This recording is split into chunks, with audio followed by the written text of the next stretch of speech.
Voice of America is a unique news organization because it's funded by the federal government. Yolanda López is VOA's acting director. Yolanda, welcome to the program. Thank you for having me. First, tell me about the mission of VOA. Well, the mission of VOA is to provide news and information around the world, and to promote press freedom, democratic values, human rights. And our mission, it is, again, around the world, so we cater to an international audience. So that is why probably here inside the United States, a lot of people don't know about Voice of America, but make no mistake, we are very famous and popular around the world. So you've talked about the idea of, quote, public service journalism. What does that mean? Public service journalism, it is the kind of journalism that I think that everybody that starts studying journalism wants to do, like to hold the powerful accountable, to provide a voice to the voiceless, and to provide solutions. And that is then somehow along the way, some of those values, especially maybe if you go to the private sector, those are a little bit more difficult to accomplish. But when you work in an organization like the Voice of America, that's actually what we have to do, because we have to measure our impact that way in how we are making changes, how we are promoting democratic values, how we are promoting free press. So that is the kind of journalism that Voice of America does. But what do you mean by promoting free press? How does your organization do that overseas? So we do that first. Our bread and butter is covering the news, and covering the news in an unbiased and balanced way, comprehensive way, but also by helping local journalists in regions where there is no press freedom, to make sure that they have the tools and they have the knowledge to do their work, and to do their work safely.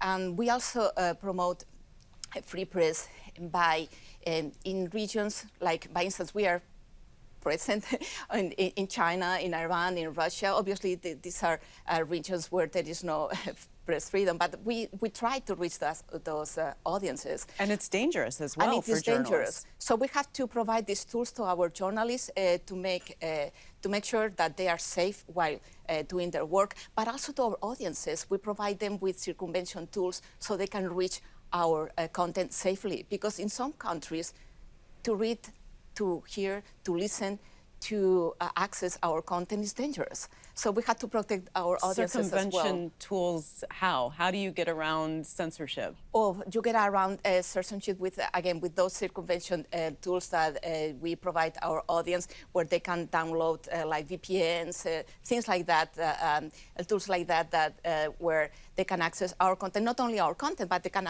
access everybody else's content, and you kind of go around the censorship that that particular country is. You were named acting director the day after President Biden's inauguration. Set the stage for us. What was VOA like when you took over? When I took over, VOA was, there was a lot of mistrust from the employees to upper management. And also remember, we were in the midst of the pandemic. There were no vaccines at that time. So it was a very scary, dark time for all of us in VOA.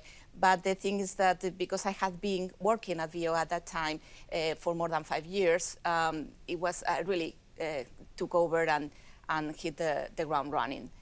Because I already knew these challenges. I had been through those challenges myself. So even though it was difficult, it was a difficult situation for all of us, we started listening to the employees, open up.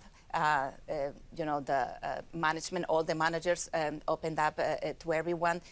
First, again, we listened to what their fears, their complaints, their concerns, and we started addressing those concerns right away, because we do believe that the employees are taken care of. They are going to deliver the best product for our audience, and to deliver that product and the news and to our audience, it is important that employees believe in the mission and that they trust that we are doing, management is doing what they can to fulfill that mission. I want to ask you about Afghanistan, because it's been a year since the U.S. Troops pulled out.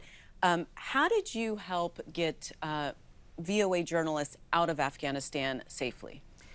That was the most difficult time in my entire career, not only in VOA, but as a journalist, as a human being, period.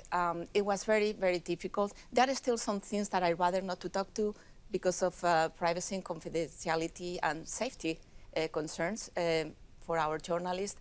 But it was very difficult. It took us a lot of time. It took us a lot of knocking on doors and making a lot of phone calls. And we did manage to evacuate because it wasn't just about the journalists, it's also about their families. Because you can evacuate a journalist, but if the family continues to be there and the Taliban knows, that can be challenging for them. So again, without going into details, it was difficult. We have the help of a lot of people, not only governments, but also NGOs and other news organizations. Like the silver lining of all of it is like the BBC, WJLA, Voice of America. We worked together on making sure that we were offering this help and to evacuate people. And not only our journalists, if we could also help other journalists, not only from Voice of America, but also from other institutions, we will help. So there was a lot of collaboration just to make sure that everybody was leaving the country safely. And we're just about out of time, but I wanted to ask you just very quickly about Ukraine and how you're getting news into Ukraine and into Russia. Well, into Ukraine, we are getting news, okay. We have our affiliates, we have our own satellite there. Our news are not blocked. But in Russia, in Russia, again, with circumvention tools, it is great because now with circumvention tools, we are seeing our traffic or our digital traffic going up just because people are so hungry to access news and information that is reliable. Yolanda, thank you so much for being on the program. Thank you, Mina, for having me. Thanks for watching. If you enjoyed the video, give it a thumbs up and subscribe to our channel so you don't miss out on any future Government Matters interviews.